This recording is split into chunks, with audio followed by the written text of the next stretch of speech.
দমে দমে তনু মনে তারি অনুভব। আমি জানতে চাচ্ছি তুমি কি কোনো শিল্পী গোষ্ঠীর সাথে জড়িত আছো?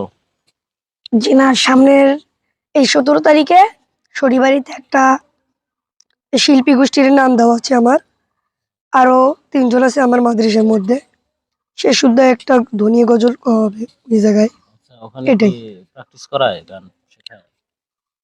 প্র্যাকটিস করি না, নিজে নিজেই। নিজে নিজে শুনে শুনে প্র্যাকটিস মাশাআল্লাহ। করো? মানে এখন হয়তো আমি এতক্ষণ মনে করছিলাম যে হ্যাঁ হয়তো বা ট্রেনিং হয়, মানে মানুষের যদি মানে ইয়া থাকে, তো সে কিন্তু শুনেই মোটামুটি ইয়া করতে পারছে।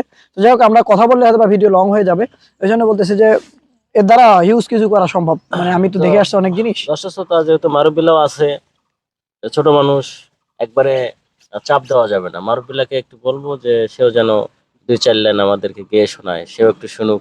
মারুবিল্লা কণ্ঠ হয়তো সে শোনে নাই, মারুবিল্লাকে চেনে না। তো মারুবিল্লাকে বলবো একটি ইসলামী সঙ্গীতে 2-4 লাইন, আর কি, পুরোটা না হোক। আল্লাহ আমার রব, এই রবি আমার সব। আল্লাহ আমার রব, এই রবি আমার সব। দমে দমে তনু মনে তারি অনুভব। দমে দমে তনু মনে তারি অনুভব। আল্লাহ আমার রব, এই রবি আমার সব। আল্লাহ আমার রব, এই রবি আমার সব।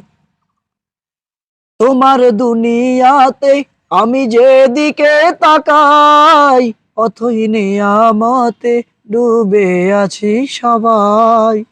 পাক পাখালির গানে শুনি তসবি কলরব, তসবি কলরব। আল্লাহ আমার রব, এই রবি আমার সব। আল্লাহ আমার রব, এই রবি আমার সব। দমে দমে তনু মনে তারি অনুভব। দমে দমে তনু মনে তারি অনুভব। আল্লাহ আমার রব, এই রবি আমার সব।